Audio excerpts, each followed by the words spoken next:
तक पहुंचाने के लिए आज मैं फिर एक बार इस रेगिस्तान में आपके बीच में आया हूं। और एक बात आपके लिए, मैं त्योहार का दिन है तो थोड़ी सी मिठाई भी लेके आया हूं, लेकिन ये सिर्फ देश का प्रधानमंत्री मिठाई लेके नहीं आया है। ये मेरी ही नहीं, ये सभी देशवासियों के प्रेम और अपनेपन का स्वाद भी उसके साथ लेकर के आया हूं। इन मिठाइयों में आप देश की हर मां के हाथ की मिठास अनुभव कर सकते हैं। इस मिठाई में आप हर भाई बहन और पिता के आशीर्वाद को महसूस कर सकते हैं। और इसलिए मैं आपके बीच अकेला नहीं आता, मैं अपने साथ देश का आपके प्रति प्रेम, आपके प्रति स्नेह और आपके लिए आशीर्वाद भी साथ लेकर के आता हूं। और साथियों, आज यहां लोंगेवाला की इस पोस्ट पर तो देश भर की नजरें भी आप पर है। मां भारती के लाडलों, मेरी इन बेटियां, मेरे देश की गौरव देने वाली बेटियां जो मेरे सामने बैठी हैं, उन पर देश की नजर है। मुझे लगता है कि देश की सरहद पर अगर किसी एक पोस्ट का नाम देश के सबसे ज्यादा लोगों को याद होगा, अनेक पीढ़ियों को याद होगा, तो उस पोस्ट का नाम है लोंगेवाला पोस्ट। हर किसी की जुबान पर है। एक ऐसी पोस्ट जहां गर्मियों में तापमान 50 डिग्री को छूता है, तो सर्दियों में शून्य से नीचे चला जाता है। और मई जून में ये बालू जिस प्रकार से आती हैं, एक दूसरे का चेहरा भी नहीं देख पाते। इस पोस्ट पर आपके साथियों ने शौर्य की एक ऐसी गाथा लिख दी है जो आज भी हर भारतीय के दिल को जोश से भर देती है। लोंगेवाला का नाम लेते ही हृदय की गहराई से, मन मंदिर से यही प्रकट होता है, जो बोले सो निहाल, सत श्री अकाल। ये जयकारा कानों में गूंजने लगता है। साथियों, जब भी सैन्य कुशलता के इतिहास के बारे में लिखा पढ़ा जाएगा, जब सैन्य पराक्रम की चर्चा होगी, तो बैटल ऑफ लोंगेवाला को जरूर याद किया जाएगा। ये वो समय था जब पाकिस्तान की सेना बांग्लादेश के निर्दोष नागरिकों पर अत्याचार कर रही थी, जुल्म कर रही थी, नरसंहार कर रही थी। बहन बेटियों पर अमानवीय जुल्म हो रहे थे और पाकिस्तान की सेना के लोग कर रहे थे।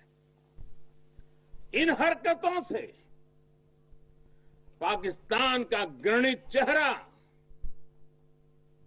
उजागर हो रहा था। भयंकर रूप दुनिया के सामने पाकिस्तान का प्रकट हो रहा था। इन सबसे दुनिया का ध्यान हटाने के लिए पाकिस्तान ने हमारे देश की पश्चिमी सीमाओं पर मोर्चा खोल दिया। पाकिस्तान को लगता था कि भारत की पश्चिम सीमा पर मोर्चा खोल दूंगा, दुनिया में भारत ने ये कर दिया, भारत ने वो कर दिया करके रोता रहूंगा और बांग्लादेश के सारे पाप उनके छिप जाएंगे। लेकिन हमारे सैनिकों ने जो मुंह तोड़ जवाब दिया, पाकिस्तान को लेने के देने पड़ गए। साथियों, यहां इस पोस्ट पर दिखाए गए पराक्रम की गूंज, इस गूंज ने दुश्मन का हौसला तोड़ दिया था। उसको क्या पता था कि हां, उसका सामना मां भारती के शक्तिशाली बेटे बेटियों से होने वाला है। मेजर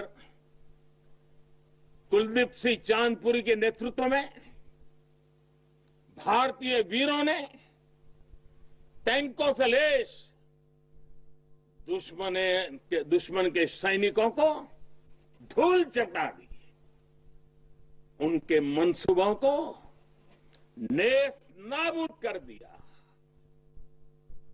कभी कभी मुझे लगता है कि कुलदीप जी के माता पिता ने उनका नाम कुलदीप भले रखा था, उनको लगा होगा ये कुल का दीपक है, लेकिन वो कुलदीप जी ने अपने पराक्रम से उस नाम को ऐसे सार्थक कर दिया, ऐसे सार्थक कर दिया कि वे सिर्फ कुलदीप नहीं, वे राष्ट्रदीप बन गए, राष्ट्रदीप बन गए।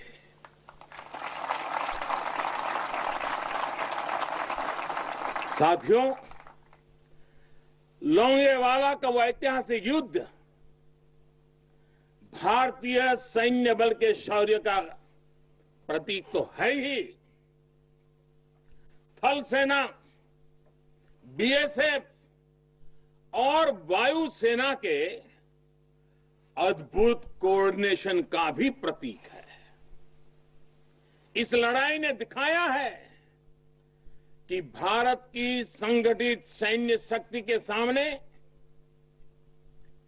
चाहे कोई भी आ जाए, वो किसी भी सूरत में टिक नहीं पाएगा। अब जब सन 71 में हुए युद्ध के लोंगेवाला में हुई लड़ाई के 50 वर्ष होने जा रहे हैं। कुछ ही सप्ताह में हम इसके 50 वर्ष इस गौरवपूर्ण स्वर्णिम पृष्ठ को हम मनाने वाले हैं। और इसलिए आज मेरा मन यहां आने को कर गया है। तो पूरा देश अपने उन वीरों की विजय गाथाएं सुनकर वो गौरवान्वित होगा, उसका हौसला बुलंद होगा। नई पीढ़ियां और आने वाली पीढ़ियां इस पराक्रम के साथ प्रेरणा भी लेने के लिए ये अवसर उनके जीवन का एक बहुत बड़ा महत्वपूर्ण बनने वाला है। ऐसे ही वीर सपूतों के लिए, ऐसे ही वीर सपूतों के लिए राजस्थान की भूमि के ही एक कवि नारायण सिंह भाटी ने लिखा है, और यही की बोलचाल की भाषा में लिखा है। उन्होंने लिखा है, इन जैसे घर इन जैसे गगन, इन जैसे घर इन जैसे गगन, इन जैसे सह इतिहास, इन जैसी सह पीढ़ियां, पाची तणे प्रकाश, प्राची तणे प्रकाश। यानी अपने वीर सपूतों के बलिदानों पर ये धरती गर्व करती है, आसमान गर्व करता है, और संपूर्ण इतिहास गर्व करता है। जब जब सूर्य का प्रकाश इस धरती पर अंधकार को भगाने के लिए अवतरित होगा, आने वाली पीढ़ियां इस बलिदान पर गर्व करती रहेगी। साथियों, हिमालय की बुलंदियां हो, रेगिस्तान में बालू के ढेर हो, घने जंगल हो या फिर समंदर की गहराई हो, हर चुनौती पर हमेशा आपकी वीरता हर चुनौती पर भारी पड़ी है। आप में से अनेक साथी अगर आज यहां रेगिस्तान में डटे हैं तो आपको हिमालय की ऊंचाइयों का भी अनुभव है। स्थिति परिस्थिति कोई भी हो, आपका पराक्रम, आपका शौर्य अतुलनीय है। इसी का असर है कि आज दुश्मन भी ये एहसास है कि भारत के जाबाजों की कोई बराबरी नहीं है।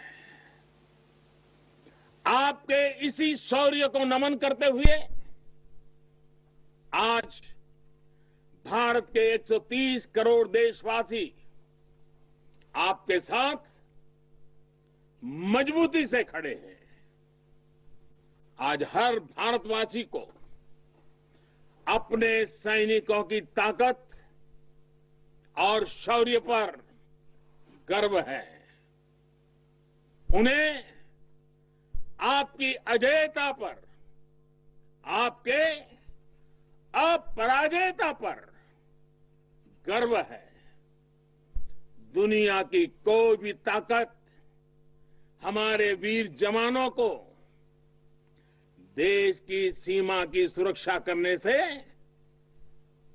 न रोक सकता है, न टोक भी सकता है। साथियों, दुनिया का इतिहास हमें ये बताता है कि केवल वही राष्ट्र सुरक्षित रहे हैं, वही राष्ट्र आगे बढ़े हैं जिनके भीतर आक्रांताओं का मुकाबला करने की क्षमता थी। अगर आज का दृश्य देखें, भले ही इंटरनेशनल कोऑपरेशन कितना ही आगे क्यों न आ गया हो, समीकरण कितने ही बदल क्यों न गए हो, लेकिन हम कभी नहीं भूल सकते कि सतर्कता ही सुरक्षा की राह है। सजगता ही सुख चैन का संबल है। सामर्थ्य ही विजय का विश्वास है। सक्षमता से ही शांति का पुरस्कार है। भारत आज सुरक्षित है क्योंकि भारत के पास अपनी सुरक्षा करने की शक्ति है। भारत के पास आप जैसे वीर बेटे बेटियां हैं। साथियों, जब भी जरूरत पड़ी है, भारत ने दुनिया को दिखाया है कि उसके पास ताकत भी है और सही जवाब देने की राजनीतिक इच्छा शक्ति भी है। हमारी सैन्य ताकत, उसने आज हमारे नेगोशिएटिंग पावर को भी अनेक गुना बढ़ा दिया है, उनके पराक्रम से बढ़ा है, उनकी संकल्प शक्ति से बढ़ा है। आज भारत आतंकियों को, आतंक के आकाओं को घर में घुस करके मारता है। आज दुनिया ये जान रही है, समझ रही है कि ये देश अपने हितों से किसी भी कीमत पर रत्ती भर भी समझौता करने वाला नहीं है। भारत का ये रुतबा, ये कद आपकी शक्ति और आपके पराक्रम के कारण ही है। आपने देश को सुरक्षित किया हुआ है, इसलिए आज भारत वैश्विक मंचों पर प्रखरता के साथ अपनी बात रखता है। साथियों, आज पूरा विश्व विस्तारवादी ताकतों से परेशान है। विस्तारवाद एक तरह से मानसिक विकृति है और 18वीं शताब्दी की सोच को दर्शाता है। इस सोच के खिलाफ भी भारत प्रखर आवाज बन रहा है। साथियों, आज भारत बहुत तेजी के साथ अपने डिफेंस सेक्टर को आत्मनिर्भर बनाने की तरफ बहुत तेजी से कदम उठा रहा है, आगे बढ़ रहा है। हाल ही में हमारी सेनाओं ने निर्णय लिया है कि वो 100 से ज्यादा अलग अलग प्रकार की जो आवश्यकताएं, खासकर हथियार और साजो सामान, उसको अब विदेशों से नहीं लेंगे, भारत में उत्पाद की हुई चीजें ही लेंगे। यहीं का उत्पाद और उसके लिए जो आवश्यक होगा करेंगे। ये निर्णय छोटा नहीं है। इसके लिए सीने में बहुत बड़ा दम लगता है, अपने जवानों पर विश्वास लगता है। मैं आज इस मौके पर और त्याग और तपस्या की एक महत्वपूर्ण भूमि से मैं अपनी सेनाओं को उनके इस महत्वपूर्ण फैसले के लिए बहुत बहुत बधाई देता हूं। ये निर्णय छोटा नहीं, मैं जानता हूं। फैसला सेना ने लिया, आत्मनिर्भर भारत का एक बहुत बड़ा हौसला बढ़ाने वाला निर्णय लिया। लेकिन सेना के इस फैसले से देशवासियों में भी, 130 करोड़ देशवासियों में ऐसा मैसेज चला गया, सब दूर चला गया। और वो मैसेज क्या गया? लोकल के लिए वोकल।